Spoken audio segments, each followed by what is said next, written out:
A man drives down a lonely stretch of highway. The sun is setting, the road hums beneath his tires, and the radio fills the silence. A news host speaks with certainty about who's ruining the country, what to be afraid of, and why you should care. The man's jaw tightens, his pulse rises, he curses under his breath. He feels righteous, angry, alive, but he doesn't really know why. At the next light, he changes the station. Another voice says the opposite thing with the same certainty, and for a moment, he agrees with that one too. Two sides, one reaction, different words, same emotion. He turns the radio off and tells himself he's thinking freely now. He believes the silence means control, but it doesn't. You think you're thinking, but most of what happens inside your head was programmed, not by accident. It began years ago, every time you were told what a real man should be, what success looks like, what's right, what's wrong. It continued every time someone learned which images make you proud, which words make you afraid, which symbols make you obey. Some of that programming comes from inside you, the old memories you never healed, the voices from childhood that still whisper who you're allowed to be. The rest comes from outside, from people who understand how to pull those invisible strings better than you do. So every time you get angry at a stranger online, every time you chase a dream you never defined, every time you defend an idea you didn't question, you're not choosing. You're reacting to code, a code written long before you ever noticed it was there. And the real question isn't if you've been programmed. It's who did the programming and why. Have you ever wondered why you believe the same things as everyone around you? Why your opinions, your fears, even your dreams sound suspiciously familiar? Why you keep saying you're thinking for yourself, yet somehow end up wanting what everyone else wants? It's not because you're weak or stupid. It's because the game was designed long before you entered it. You were born into a world that studies how your mind works and how to make it work against you. To understand how that happened, we need to meet two men. The first lived to understand the hidden machinery of the human mind. The second learned how to use that machinery to control entire nations. The first was Carl Jung, the Swiss psychologist who uncovered how we lie to ourselves, how our fears and forgotten memories shape every choice we make.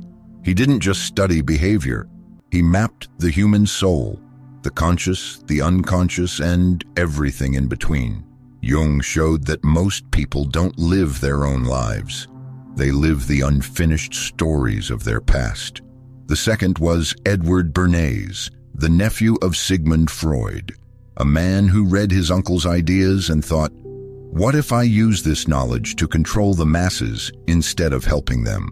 Bernays became the father of modern propaganda, turning psychology into marketing and emotion into manipulation. Today, we'll open the battlefield between these two forces. Jung will expose the enemy inside you. Bernays will reveal the enemy outside. And by the end, you'll see exactly who's been thinking in your head and how to take your mind back. Most people believe they control their thoughts. They wake up, make choices, argue, work, dream, and assume it all comes from reason. But Carl Jung discovered something far less comfortable. He found that most of what we call thinking is not thinking at all. It is reacting. It is the past repeating itself through you. The mind is clever enough to deceive itself, and it does it every single day. First, the mind reacts with memory. Jung called these memories emotional knots, small pockets of unfinished pain that stay alive beneath awareness. They are not memories you recall. They are memories that use you. Someone criticizes you today and a storm rises in your chest. You defend, you attack, you shut down. You tell yourself you are reacting to the present moment, but you are not. You are reliving an old humiliation, a voice from childhood telling you that you are never enough. That moment never ended. It sits there waiting for a trigger, waiting for the tone of voice, the gesture, the look that wakes it up again. You think you got angry because of what was said. You got angry because the old wound demanded to be felt again. Jung said when a complex takes hold, it is like being possessed. You lose command of your ship and something older takes the wheel. That is why people repeat the same arguments for years, with different faces and different names, never realizing they are fighting ghosts.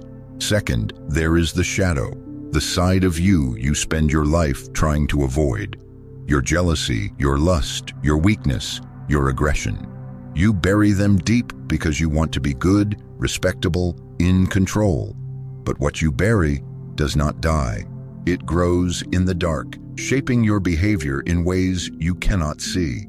That is why the man who condemns temptation becomes obsessed with it. That is why the woman who preaches peace explodes in private rage. The shadow is not evil. It is the energy you refuse to integrate. It wants recognition, not suppression. And the more you deny it, the more power it gains over you.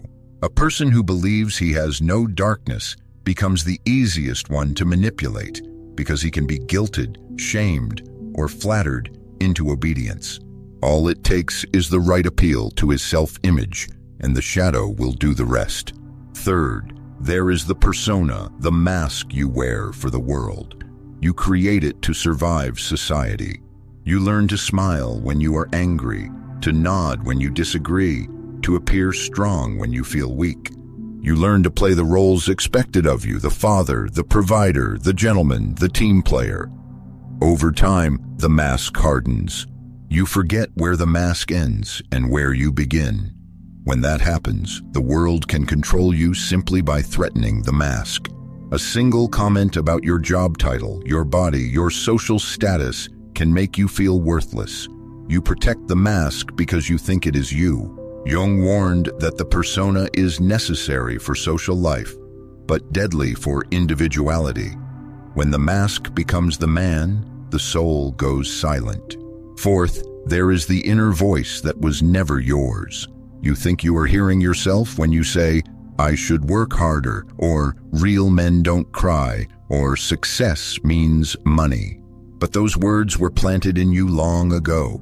Parents, teachers, religions, cultures, each left their echo in your mind. You memorized their tone, their judgment, their reward. Now their voices speak as if they were your own. They decide what you desire, what you fear, what you consider possible. That is how society reproduces itself without force. It does not need chains. It only needs children who carry its voice inside their heads. And finally, Jung's truth. He said, "Until you make the unconscious conscious, it will direct your life, and you will call it fate." That sentence contains the entire tragedy of modern man. He blames luck, circumstance, and other people, never realizing the pattern is coming from within. He dates the same kind of person, ruins the same opportunities, feels the same emptiness year after year. He calls it destiny because he cannot see the strings. But destiny is just unconscious repetition. Awareness cuts the strings. Jung's work was not about theories or fancy words. It was a warning. He built a map of the inner battlefield so that man could recognize his own traps before someone else learned how to use them. But someone did learn. Someone read Jung's discoveries and thought, if the unconscious controls people, then whoever understands it can control the world. That man was Bernays. He turned the human mind into a marketing machine. He learned how to sell products, ideas, and ideology straight through the back door of the unconscious. And in doing so, he changed the entire course of the modern world. Carl Jung showed us the inside of the mind. Bernays learned how to use it. Where Jung wanted to free the individual, Bernays wanted to guide the masses. He was not a scientist. He was an engineer of belief. The nephew of Sigmund Freud, he took the study of human psychology and turned it into an instrument of control. He understood that people do not act on logic, they act on emotion. And if you can control emotion, you can control behavior. He called it public relations. The world calls it modern life. Bernays did not sell products, he sold feelings.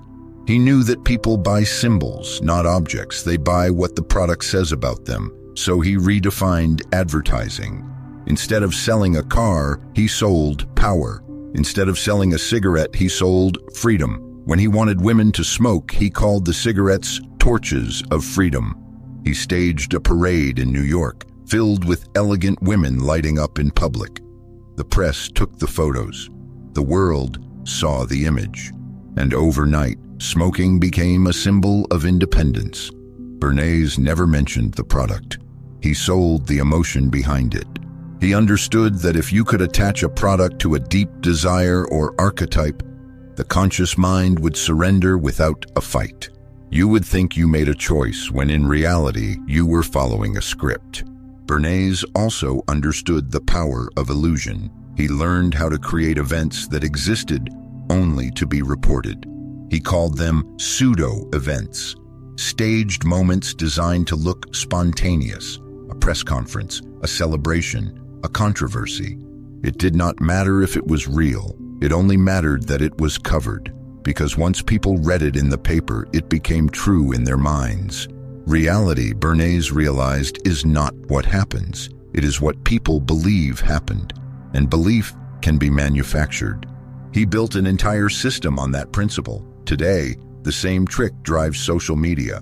Viral trends, public outrage, even some movements, they begin as manufactured sparks designed to trigger emotion. And once emotion takes over, logic leaves the room. But Bernays also knew he could not reach everyone directly. He discovered what sociologists later called the two-step flow. He realized that people do not trust companies or governments. They trust other people. So he used influencers long before the internet existed. He planted his ideas inside journalists, doctors, professors, community leaders, anyone the public already believed. They would then repeat his messages in their own words, thinking they were spreading truth. But they were spreading Bernays. He once said, "We are governed, our minds molded, our tastes formed, our ideas suggested by men we have never heard of." That sentence was not a warning. It was a victory speech. He had found the lever that moved the world. The techniques grew more sophisticated. What began as print and radio became television, then digital media, then algorithms. The logic never changed, only the tools. The goal was the same, to keep your emotions predictable, because predictable people are profitable. Bernays understood that fear sells safety, guilt sells morality, desire sells identity. So the modern world became a factory of stimulation. Every ad, every headline, every notification is a small pull on the same strings he once discovered. The system no longer needs one man behind it. It runs itself. It is built into every platform, every campaign, every message. It does not want you to think, it wants you to react. You can see it everywhere. The news tells you what to fear. The brands tell you what to want. The culture tells you what to believe. And the moment you feel something strong, pride, anger, outrage, hope, someone, somewhere is cashing in. Bernays would call that efficiency. Jung would call it possession. It is the perfect marriage between inner weakness and external manipulation. The unconscious provides the buttons, propaganda provides the finger that pushes them. That is how the modern man loses his freedom, not through chains or orders, but through gentle nudges that feel like choices. Bernays turned manipulation into an art form. He believed society needed to be guided because people were too emotional to think for themselves. He thought control was kindness. And maybe he was right about one thing. Emotion does move the world. But when emotion is engineered, freedom disappears. Today, the legacy of Bernays lives inside every algorithm that predicts your next click, every politician who hires a psychologist to craft a slogan, every company that studies your behavior to design desire. The tools of persuasion have become invisible, and that is what makes them powerful. Because when control becomes invisible, it becomes absolute. Bernays once said that the best propaganda is the one that makes people believe they thought of it themselves. He won that war a century ago. The question is whether you can still see the battlefield. Carl Jung built the map of the human mind. Edward Bernays learned how to drive on it. One sought truth, the other sought control.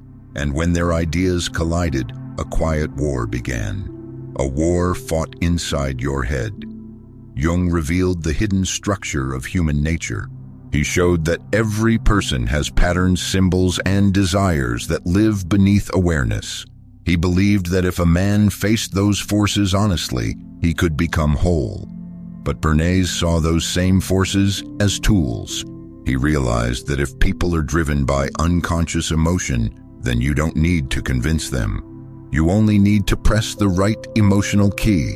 Where Jung taught self-knowledge, Bernays taught manipulation. Where Jung wanted you to become conscious, Bernays wanted you to stay predictable. When those two forces meet, the result is modern man. A creature caught between his own instincts and the messages built to exploit them. Your inner complexes make you reactive. Your shadow makes you ashamed. Your persona makes you easy to reward. And the world outside has learned how to play each note perfectly. Every advertisement, every speech, every headline is written for a part of you you barely understand. You think you are scrolling, deciding, choosing, but the truth is that the world is not selling you products or politics. It is selling you yourself, the image you already believe in. This is why the system never feels forced. No one has to control you directly. They only have to understand how you will control yourself. They only have to whisper the right story and let your unconscious do the rest. You react, you consume, you obey, all while feeling free. That is the brilliance of the machine. And that is the tragedy of it. Because the real battlefield of this century is not out there in governments or corporations. It is here, in the space between what you feel and why you feel it. The war inside your mind is not about information. It is about awareness. Whoever owns your attention owns your thoughts. And whoever owns your thoughts owns you. You don't have to look far to see how this war plays out. It's everywhere, in what you buy, what you vote for, and even what you dream about. Take the world of advertising. Picture a truck commercial, a man driving through a storm, mud on the tires, country music in the background. A deep voice says words like strength, reliability, legacy. A child sits in the back seat looking up at his father. You feel something rise in your chest. Pride, safety, belonging. That feeling doesn't come from the truck. It comes from the story. The ad doesn't sell horsepower, it sells identity. You're not buying a vehicle, you're buying a symbol. Proof that you are a good man, a protector, someone who provides. And that story taps directly into Jung's archetypes, the ancient patterns that live inside every man. The advertiser doesn't have to know your name. They only need to know the kind of hero you dream of being. And in that moment, your unconscious makes the purchase before your logic even speaks. Now look at politics. A politician steps on stage, waving the flag, promising to protect our children or make the country great again. The crowd roars. But what really happens is psychological. Those words trigger the same archetypes as the truck commercial, the protector, the savior, the warrior. They awaken the same complexes that Bernays once studied. Fear, pride, loyalty. The message feels personal, but it's engineered.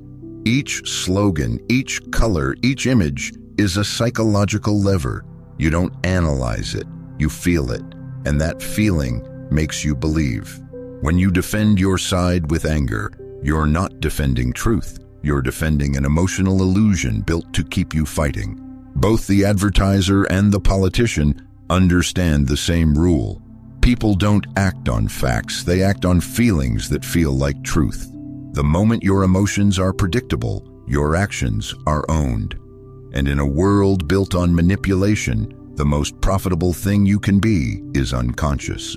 If this war is inside your mind, then the only way to win is to take it back. Not through anger, not through rebellion, but through awareness. Because once you can see the strings, you can stop being pulled by them. The first step is to name the voice. When a thought appears, the one that says, work harder, buy more, don't show weakness, stop and ask, whose voice is this? Your father's? Your boss's? Your culture's? Most of the time, it isn't yours. Once you name it, it loses power. The second step is to pause. Every strong emotion demands reaction: anger, fear, pride. But if you pause for 5 seconds, you break the reflex. In those 5 seconds, the unconscious loses its grip and reason returns. That is where freedom begins. The third step is to trace the motive. Whenever a message makes you feel urgent, ask, who benefits if I believe this? Follow the money, follow the influence. There is always someone behind the feeling. The fourth step is to reduce repetition. The more often you see a message, the more real it feels. So cut the noise, scroll less, turn off the feed that keeps feeding on you. Silence is not emptiness, it is detox for the mind. And the fifth step is to write. Spend 5 minutes a day putting your own thoughts on paper. Not to post, not to share, just to hear your real voice again. The more you listen to it, the louder it becomes. Control does not mean isolation. It means awareness. And awareness is the one thing no one can sell you or take away. The real war was never out there. It has always been inside your head, between the thoughts you choose and the ones chosen for you, between awareness and automation. The systems outside will not stop. The voices inside will not disappear. But the moment you become conscious of them, the war begins to turn. Be still, listen, ask who is speaking before you obey. Because every man who reclaims his own mind becomes a threat to every system built to control it. Share this message. Someone you know is still fighting that war without even knowing it.